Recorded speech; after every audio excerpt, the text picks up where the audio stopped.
You ever criticize a movie or TV show and then immediately get told it's not for you?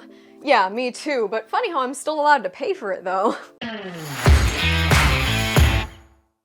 Hey y'all, SnarkyJay cosplay here. In an era where it's that much easier for criticism to get into the ears and eyes of execs in Hollywood, we're now experiencing a new phenomenon where honest criticism is increasingly dismissed, not with well thought out counter-arguments, but with strategic deflection tactics. Studios and creators now manage to dodge any and all accountability by essentially reframing any and all negative feedback as misogyny, bigotry, racism, toxic fandom, or simply, you just don't get it. In today's media climate, criticizing the writing or content of anything essentially means you're criticizing the message. Honest critique now gets treated like a direct attack on identity, and that basically kills any potentially honest discussion that could be had about what used to be known as art. You point out a bad plot or shitty writing, and somehow you have become the villain of a story you didn't know they were writing. We'll get into that in just a minute. First, here's a word from this video's sponsor. It's summer blockbuster time, which means we're spending more time at the movies, but also a lot more time online ranting and raving about the movies we love and love to hate. And more time online means we're at risk for getting tracked, hacked, or even worse, having our personal information stolen online. But today's sponsor, NordVPN, works hard to protect you from online threats, censorship, and surveillance. Right now, you can get an exclusive NordVPN deal plus 4 months extra at nordvpn.com/snarkyjay. You can try it totally risk-free with a 30-day money-back guarantee. With so many big movies coming up and so many reviews in the works, I am basically chronically online right now, which means that I want to make sure that my data is protected. And that's where NordVPN's Threat Protection Pro comes in.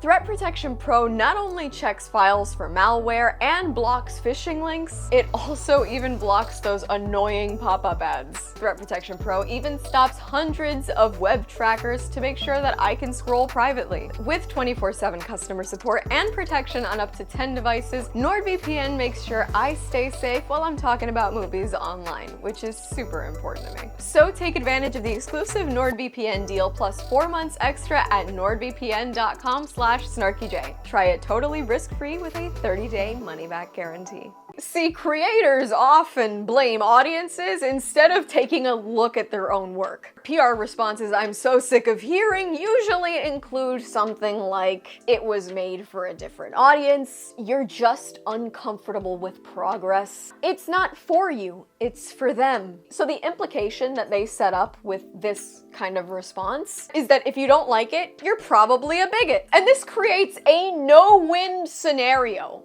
for you mostly. You either praise the work like it's the best thing since sliced bread, or your criticism is not only invalidated by default, but your entire character is called into question as a result of your secret bigotry finally coming out. All because you dared to criticize a movie. Now you could say this is a problem just because it's f***ing annoying, and it is, but it's actually a problem in a way bigger sense. The issue is that this really kills off the potential for real conversations, which it seems like humanity is really not wanting to have about anything anymore. Audiences that dislike something and maybe have some constructive criticism are silenced and not engaged. If we can't debate content amongst each other and discuss it, then essentially we live where we cannot engage or debate or criticize content at all, so we shut up for fear of being attacked. And to be honest, that's really bad for business too, and I'm not sure how the studios don't see it. Yeah, criticism is bad, but they always say that even bad publicity is good publicity. All publicity is good publicity. So when you're silencing one entire portion of the audience, then people stop watching, stop talking, stop tweeting, stop reacting, and you've essentially created not only an echo chamber of the 12 shills who still really like your content, but you've also created an environment where people don't feel comfortable engaging with your content and discussing it, and that's way less hype for you in Hollywood. And this whole thing also has created a false dilemma in which you now only have the two options of you either support the content and the message or you are the problem. And those literally cannot be the only two choices when it comes to watching movies. The issue is that they're now using social issues as shields for bad storytelling. And that's really gross, because then that means that valid representation gets associated with consistently weak writing, and it also ties politics to film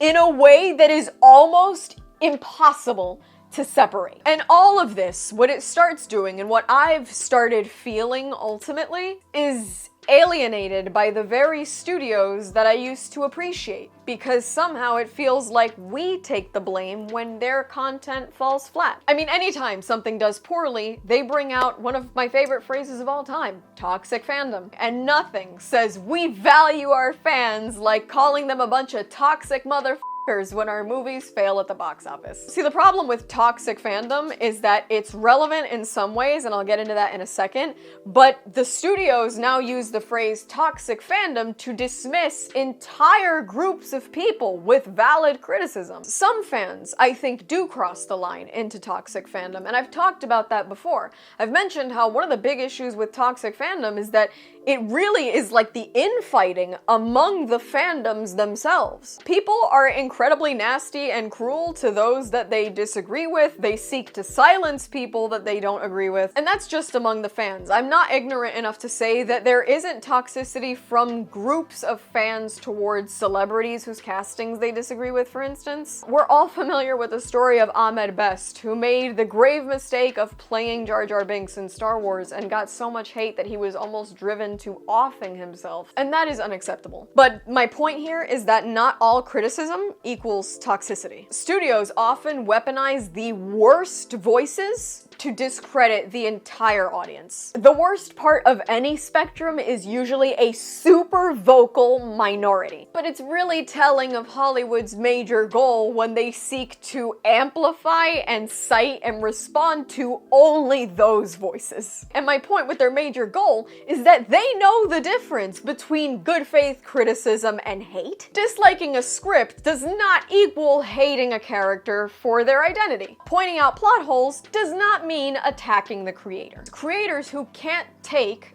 acknowledge, and maybe even utilize critique, they don't grow, and neither does the industry. Honestly, I've come to note that the people who care enough to complain are usually the ones who want to see something get better. When the criticism is done fairly, done well, and justifiably, and it's not just, I don't want women in my superhero movies, then they're worth listening to and their voices should be acknowledged. It's easy to tell a fandom this isn't for you, but what happens when that fandom is what's kept the franchise or a property alive? What happens when the studios make an effort to purposely attack and alienate the people that support and love the content the most? I get people that comment all the time, why are you still talking about Star Wars? Star Wars is dead, we're done with it. Disney trashed Star Wars.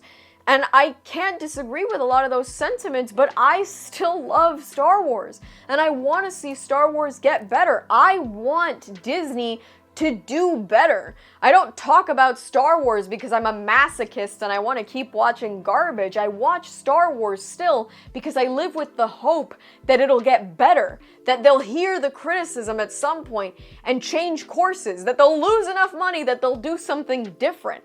That's why I still talk about it. I'm a critic because I want it to get better and I want to get to a place where I love it again.